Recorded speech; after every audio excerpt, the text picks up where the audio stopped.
Hello friends, this is Irshad Ahmad from IE का पाठशाला YouTube channel. So friends, in this video we will study about physiology. So इस video में हम पढ़ेंगे किसके बारे में? फिजियोलॉजी के बारे में। इससे पहले मैं आपको बता दूं कि हमने बहुत सारे टॉपिक्स को लगभग टॉपिक्स को हमने क्या कर लिया है, कवर कर चुका है।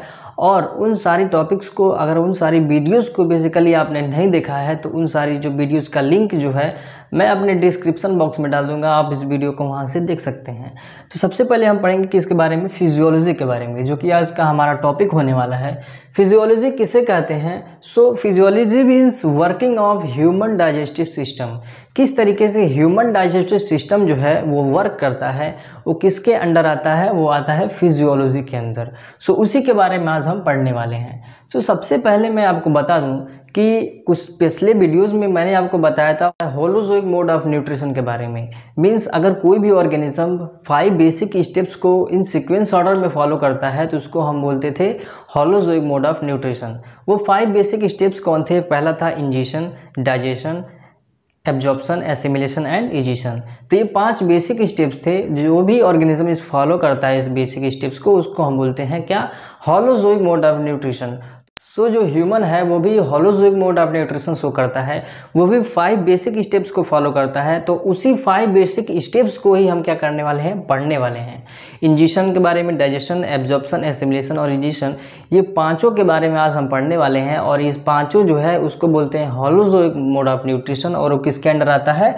फिजियोलॉजी के अंदर आता है। और उसको बोल सकते हैं working of human digestive system, कि किस तरीके से ह्यूमन डाइजेस्टिव सिस्टम काम करता है, उसको हम बोलते हैं फिजियोलॉजी।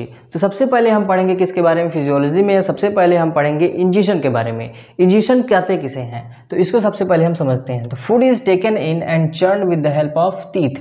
तो फूड को हमने क्या किया? अंदर लिया। फूड को क्या किया? हमें खाया। Food is taken in and churn with the help of teeth. और टीथ के हेल्प से उसको हमने क्या किया? चर्न किया।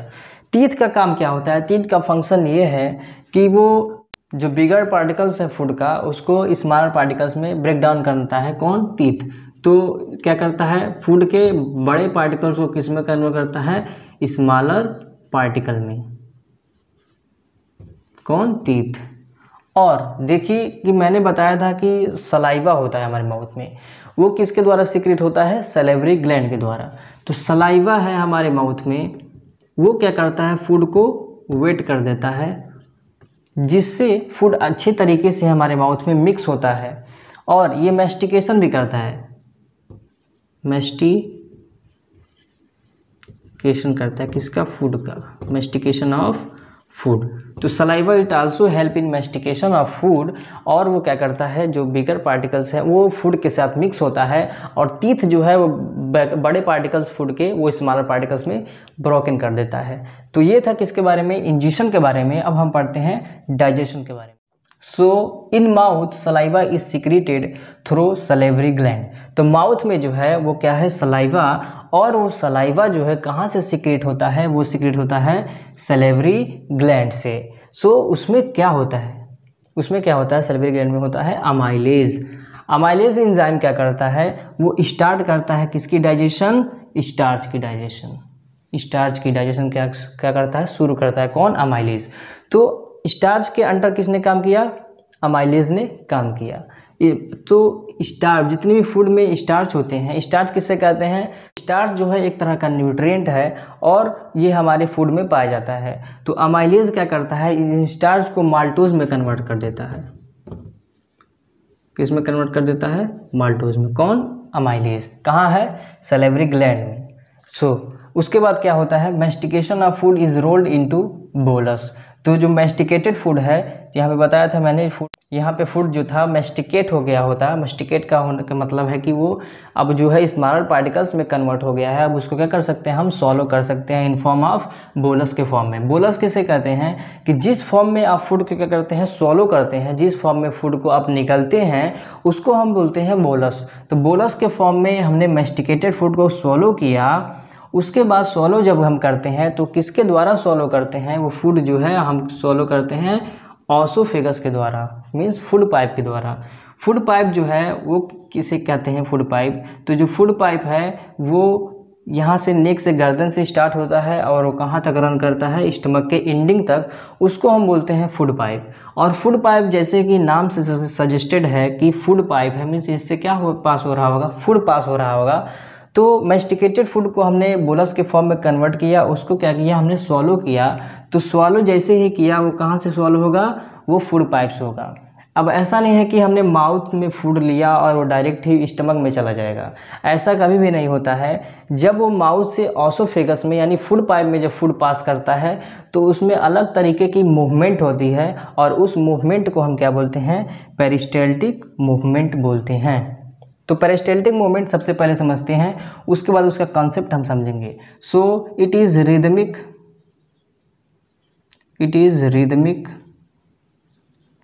contraction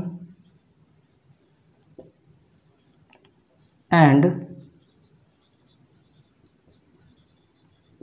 relaxation of food। तो फूड का रिदमिक कंट्रैक्शन और रिलैक्सेशन को क्या बोलते हैं हम, पेरिस्टाल्टिक मूवमेंट कहते हैं। सो देखिए यहाँ पे हमने क्या लिया, फूड लिया माउथ से, कहाँ गया, ऑसोफेगस में। यहाँ पे जो फूड है वो ना, वो क्या करता है, वो कंट्रैक्शन करता है, उसके बाद रिलैक्सेशन करता है, मतलब कंट्रैक्ट होता है, फिर से रिलैक्स होता है, फिर कंट्रैक्ट होता है, रिलैक्स होता है। सो इसी कंट्रैक्शन और रिलैक्सेशन के जो प्रोसेस है, इसी तरीके से जो है फूड मूवमेंट करता है और वो कहाँ पहुँचता है, हमारे स्टमक में पहुंचता है। तो इस तरीके से स्टमक में फूड पहुंचता है। ऐसा नहीं है कि फूड को हमने माउथ में लिया और डायरेक्ट ही स्टमक में चला जाए, ऐसा कभी भी नहीं होता है। वो पेरिस्टाल्टिक मूवमेंट के थ्रू होता है। और एग्जाम में ये हमेशा पूछा जाता है, define the term peristaltic movement. तो ये इसको आपको याद कर लेना है, जो कि मैंने यहाँ पर लिखा है। तो इंजेक्शन पढ़ लिया, डाइजेशन पढ़ लिया। एक समअप रिवाइज करते हैं इन दोनों टॉपिक्स को। Injection, food is taken in and churn with the help of teeth. Teeth के हेल्प से फूड को चर्न किया, उसके बाद क्या होता है, इस जो बिगर पार्टिकल्स होते हैं वो स्मॉलर पार्टिकल्स में कन्वर्ट कर देते हैं। उसमें हेल्प करता है सलाइवा, और वो सलाइवा का और फंक्शन होता है, क्या करता है, मैस्टिकेशन करता है किसका, फूड का। उसके बाद डाइजेशन, सलाइवा जो है वो सिक्रेट करता है किसके द्वारा, सलेवरी ग्लैंड के द्वारा। उसमें होता है अमाइलेज। अमाइलेज क्या स्टार्ट करता है, डाइजेशन स्टार्च का। जो अमाइलेज है वो जितने भी फूड में हमारे न्यूट्रिएंट्स स्टार्च हैं वो किसमें कन्वर्ट हो जाते हैं, माल्टोज में कन्वर्ट हो जाते हैं। उसके बाद mastication of food is rolled into bolus. जो मैस्टिकेटेड फूड था वहाँ पे वो क्या होता है, रोल्ड होता है, और रोल्ड होने के बाद किसके फॉर्म में बनता है, बोलस के फॉर्म में। बोलस के फॉर्म में हम फूड को निगलते हैं, स्वॉलो करते हैं। उसके बाद फूड पास होता है किसके थ्रू, ऑसोफेगस के थ्रू, फूड पाइप के थ्रू। और यहाँ पे हमने पढ़ा एक बेसिक टर्म जो कि क्या था, peristaltic movement means rhythmic contraction and relaxation of food. उसके बाद से हमने देखा कि फूड जो है कंट्रैक्ट कर रहा होगा, रिलैक्स कर रहा होगा। इस प्रोसेस जो है फूड मूवमेंट करके हमारे स्टमक में पहुँच जाता है। तो स्टमक में फूड पहुँचने के बाद क्या होता है उसको हम पढ़ते हैं। फूड आ गया था हमारे स्टमक में, स्टमक में फूड आने के बाद क्या होता है, in it gastric juices are secreted. जैसे ही फूड हमारे स्टमक में आता है तो एक जूस सिक्रेट होता है, और वो कौन सा जूस होता है, वो होता है गैस्ट्रिक जूस। वो कौन सा जूस होता है, गैस्ट्रिक जूस सिक्रेट होता है कहाँ, स्टमक में। उसमें सबसे पहला जो जूस है वो गैस्ट्रिक जूस है, वो है mucus that lines the stomach wall. ये क्या करता है, स्टमक वॉल को लाइन करता है। ऐसा क्यों करता है ये, क्योंकि जो है एसिड अभी रिलीज होगा HCl के द्वारा, और वो एसिड जो है बहुत ही हार्मफुल होता है, बहुत ही डेंजरस होता है। वो हमारे स्टमक को क्या कर सकता है, हार्म कर सकता है। इसलिए म्यूकस क्या करता है, स्टमक वॉल को लाइन करता है। उसके बाद होता है एसिड क्या करता है, पहला काम तो ये एसिड का ये है कि माइक्रो ऑर्गेनिज्म को किल करता है। जितने भी हम फूड खाते हैं उस फूड में जो है माइक्रो ऑर्गेनिजम्स होते हैं, उन सारे माइक्रो ऑर्गेनिजम्स को कौन किल करता है, HCl that is hydrochloric acid. ये इसका क्या काम है, that provides acidic medium for pepsin. Means pepsin अच्छे तरीके से फंक्शन कर सके उसके लिए क्या प्रोवाइड करता है, एसिडिक मीडियम प्रोवाइड करता है, कौन, HCl। उसके बाद है पेप्सिन देखिए यहाँ पे जो HCl था उसने एसिडिक मीडियम प्रोवाइड किए थे किसके लिए, किसके लिए, पेप्सिन के लिए। अब पेप्सिन का काम क्या है, पेप्सिन जो है कन्वर्ट करता है प्रोटीन को पेप्टोन्स में। कब प्रोटीन को पेप्टोन्स में कन्वर्ट करता है, एसिडिक मीडियम में। ये आपको बात याद रखना है कि एसिडिक मीडियम में ही पेप्सिन क्या करेगा, प्रोटीन को पेप्टोन्स में कन्वर्ट करेगा। उसके बाद है रेनिन दैट कोएगुलेट और चेंज मिल्क टू कर्ड। उसके बाद जो है ऐसा प्रोसेस जो है वो स्टमक में होता है। कब तक होता है? तो food remains in stomach for about 3 hours. तो ऐसा जो सारी प्रोसेस है वो पेट में, फूड में, जो हमारी स्टमक में, वो 3 घंटे तक होती है। उसके बाद फूड कहाँ पास करता है? ड्यूडेनम में in the form of chyme. Duodenum क्या है? तो हमने पढ़ा था स्मॉल इंटेस्टाइन के 3 पार्ट्स होते हैं, ड्यूडेनम, जेजुनम और इलियम। सो जो पहला पार्ट है स्मॉल इंटेस्टाइन का, दैट इज़ ड्यूडेनम, वो उसमें क्या करता है? फूड जो है 3 घंटे बाद, 4 घंटे बाद क्या होता है? वो पास हो जाता है। देखिए यहाँ पे, जैसे ये फूड पाइप था, यहाँ पे था ये स्टमक से ये छोटी सी जो है पाइप गई होती है, यही क्या है? ये स्मॉल इंटेस्टाइन है। जो सबसे पहला पार्ट है वो कौन सा है? वो है ड्यूडेनम। तो जो सेमी मेस्टिकेटेड फूड है वो कहाँ गया? ड्यूडेनम में गया। ड्यूडेनम में कब जाता है? किसके फॉर्म में जाता है? वो जाता है in the form of chyme. तो काइम के फॉर्म में क्या करता है? फूड ड्यूडेनम में चला जाता है। जो फूड को हमने स्वॉलो किया था वो किस फॉर्म में स्वॉलो किया था? बोलस के फॉर्म में स्वॉलो किया था। और जब फूड जो है स्मॉल इंटेस्टाइन में जाता है, स्मॉल इंटेस्टाइन में भी ड्यूडेनम में जाता है, तो वो किस फॉर्म में जाता है? काइम के फॉर्म में जाता है फूड। उसके बाद क्या होता है? And then food remains in stomach for about 3 hours. तो 3 घंटे तक फूड जो है हमारे स्टमक में रहता है और उसके बाद पास करता है कहाँ? ड्यूडेनम में।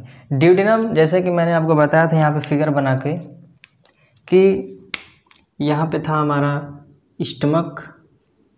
स्टमक से स्मॉल इंटेस्टाइन गया था। और लेट्स सपोज यहाँ पे है हमारा लिवर, यहाँ पे है लिवर में हम है बाइल डक्ट, यहाँ से आ रहा है। यहाँ पे है पेनक्रियाज, दैट इज़ यहाँ पे है पेनक्रियाज से क्या आ रहा है? पेनक्रिएटिक डक्ट आ रहा है। सो फूड रिमेन्स रहता है 3 घंटे तक पेट में। उसके बाद पास करता है कहाँ? ड्यूडेनम में। ड्यूडेनम जो है स्मॉल इंटेस्टाइन का सबसे पहला पार्ट है।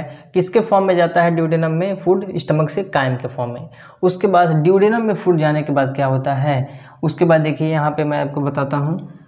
सो ये है आपका लिवर से जो डक्ट आता है वो है बाइल डक्ट। लिवर से आता है बाइल डक्ट, और जो पेनक्रियाज से आता है वो है पेनक्रिएटिक डक्ट। सो ये दोनों डक्ट मिल करके कहाँ खुलती हैं? दोनों डक्ट जो है वो ड्यूडेनम में खुलती हैं और एक कॉमन डक्ट बनाती हैं। सो बाइल डक्ट क्या लेकर आता है? बाइल डक्ट लेके आता है बाइल जूस और बायोकार्बोनेट आयन फ्रॉम लिवर। मतलब लिवर से जो है वो बाइल जूस और बायोकार्बोनेट आता है। और उसके बाद जो पेनक्रियाज है वो क्या सिक्रेट करता है? पेनक्रिएटिक जूस सिक्रेट करता है। सो बाइल डक्ट में जो है बाइल जूस है।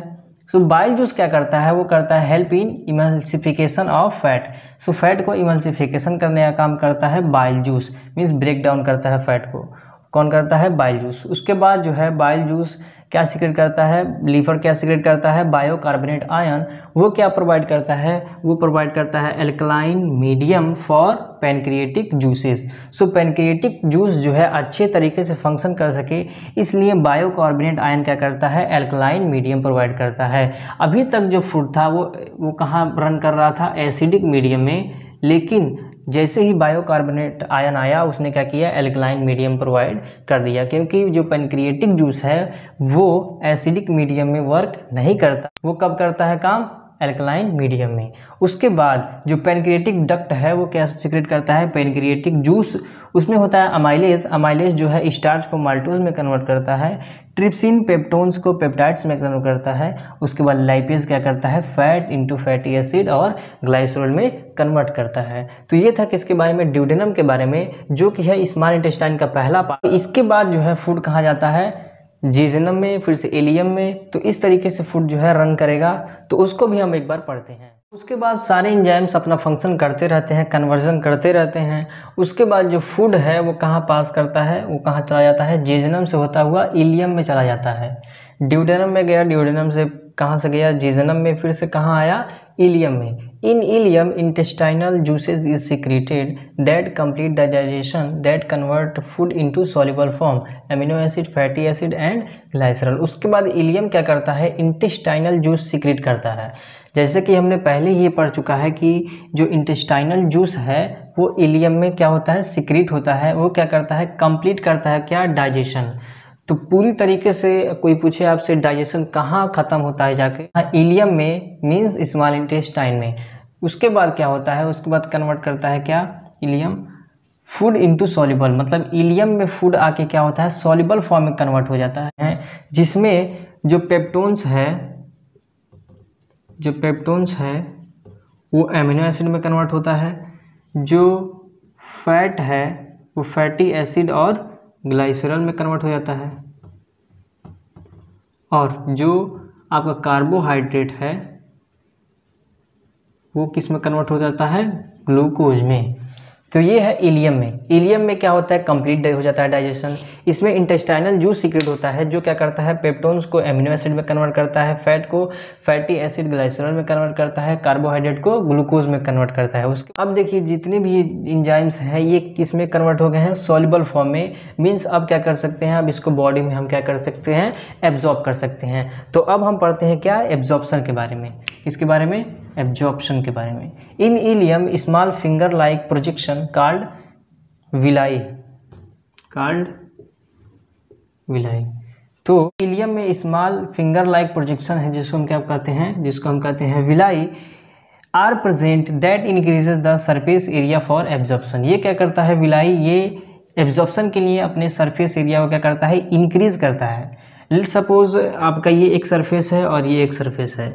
सो ये देखिए इस सरफेस में क्या है, यहाँ पे एक विलाई लगा हुआ है, क्या है, विलाई, और यहाँ पे सरफेस जो है इसकी इंक्रीज भी है। तो इंक्रीज करने का काम कौन करता है, विलाई करता है। तो सरफेस एरिया को इंक्रीज भी करता है, और इसको क्या बोलते हैं, फिंगर लाइक प्रोजेक्शन। इसमें इसके पीछे ये ब्लड वेसल्स भी है, इसमें ब्लड वेसल्स भी हैं जो ब्लड को क्या करते हैं, एब्जॉर्ब करते हैं। उसके बाद एब्जॉर्ब्ड फूड जो है पास करता है इनटू ब्लड वेसल्स में। तो ब्लड वेसल्स के थ्रू क्या हो जाता है, सारे बॉडी सेल्स में वो सारी जो ब्लड है या फिर जो एब्जॉर्ब फूड है वो सारी ब्लड सेल्स में क्या होती हैं, डिफ्यूज़ हो जाती हैं। कहाँ से, यहाँ से ब्लड वेसल से, या फिर बोल सकते हैं कि विलाई के फिंगर लाइक स्ट्रक्चर से, प्रोजेक्शन से। विलाई के फिंगर लाइक प्रोजेक्शन से जितने भी एब्जॉर्ब फूड हैं वो क्या हो जाते हैं, पूरे बॉडी सेल में डिफ्यूज हो जाते हैं, उसको बोलते हैं एब्जॉर्प्शन। उसके बाद हम पढ़ते हैं एसिमिलेशन और इजेशन के बारे में। सो अब हम पढ़ते हैं एसिमिलेशन के बारे में। In body cells energy is produced from absorb food. So absorb food से जो एनर्जी प्रोड्यूस करने की जो प्रोसेस है उसको बोलते हैं हम एसिमिलेशन। मीन्स बॉडी सेल्स में एनर्जी अब प्रोड्यूस होगा, क्यों, क्योंकि फूड क्या हो गया था, एब्जॉर्ब हो गया था। तो एब्जॉर्ब फूड से किस तरीके से बॉडी सेल्स में एनर्जी प्रोड्यूस होता है, इसको हम पढ़ेंगे रेस्पिरेशन में। बस आपको इतने याद रखना है कि एब्जॉर्प्शन में, एसिमिलेशन में क्या होता है कि एनर्जी जो है एब्जॉर्ब फूड से प्रोड्यूस होता है। अब हम पढ़ते हैं इजेशन के बारे में। जो अनडाइजेस्टेड फूड है वो कहाँ पास करके आता है, लार्ज इंटेस्टाइन में।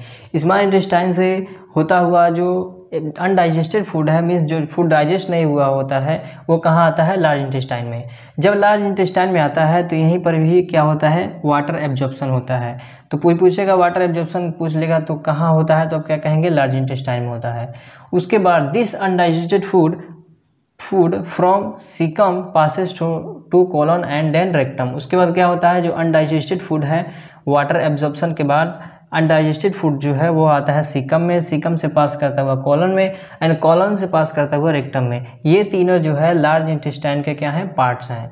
रेक्टम सबसे एंडिंग लास्ट पार्ट है, जहाँ से where it form faeces and is egested through anus. उसके बाद क्या होता है, फेसेस फॉर्म होता है, और उसके बाद जो अनडाइजेस्टेड फूड होती है वो एनस के थ्रू क्या हो जाती है, इजिस्टेड हो जाती है। इसी प्रोसेस को बोलते हैं egestion. So this is all about human digestive system, जिस पे आज हमने पढ़ा फिजियोलॉजी के बारे में। हमने पढ़ा इंजेशन, डाइजेशन, एब्जॉर्प्शन, एसिमिलेशन और इजेशन।